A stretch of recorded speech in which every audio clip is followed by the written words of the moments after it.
Good morning. Today, I'm writing from the Bay Area, where I'm set to talk about California music with John Perels, our chief pop music critic, at the San Francisco Public Library. It's an event inspired by our California soundtrack feature. We thought it'd be a fun opportunity to take a quick trip through time.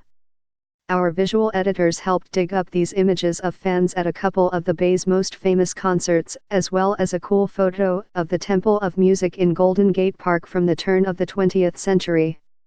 Tomorrow, we'll have photos from Southern California. Enjoy! We often link to sites that limit access for non-subscribers. We appreciate your Reading Times coverage, but we also encourage you to support local news if you can. A Border Patrol agent pleaded guilty to hitting a man in the face after he was taken into custody in Imperial County. It was a rare finding of criminal culpability for an agency that has been frequently criticized for its treatment of migrants. The New York Times. A Los Angeles County deputy who made up a sniper attack last week has been fired. The New York Times. Governor Gavin Newsom revoked the appointment of a top California labor leader to a commission aimed at discussing the future of work over a disagreement about whether gig economy workers should be treated as employees. Cal Matters.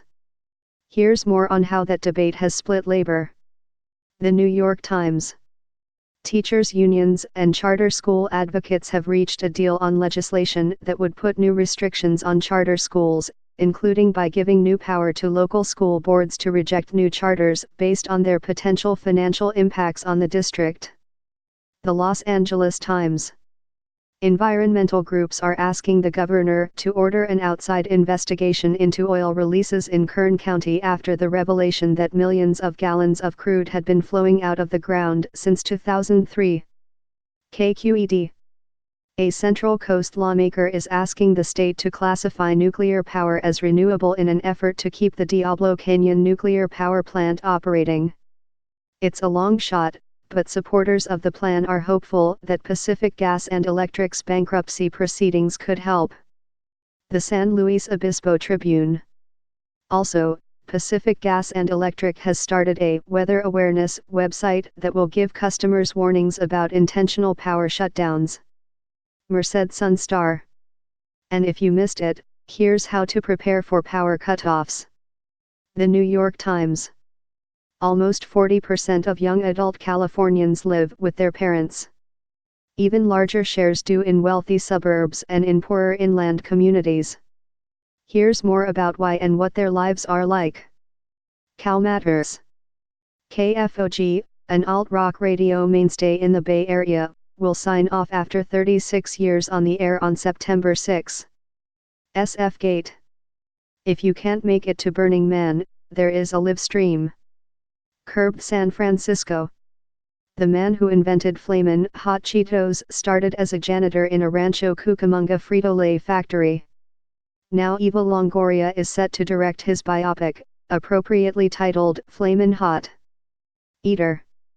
Half a century ago, the Palm Springs Aerial Tramway was briefly home to a mini-zoo, where dolphins, seals, baby elephants, a Bengal tiger and other animals were on display. The Desert Sun. California Today goes live at 6:30 a.m. Pacific Time weekdays. Tell us what you want to see, CAtoday@NewYorkTimes.com. Were you forwarded this email? Sign up for California Today here. Jill Cowan grew up in Orange County, graduated from UC Berkeley and has reported all over the state, including the Bay Area, Bakersfield and Los Angeles, but she always wants to see more. Follow along here or on Twitter, @Jill Cowan. California Today is edited by Julie Bloom, who grew up in Los Angeles and graduated from UC Berkeley.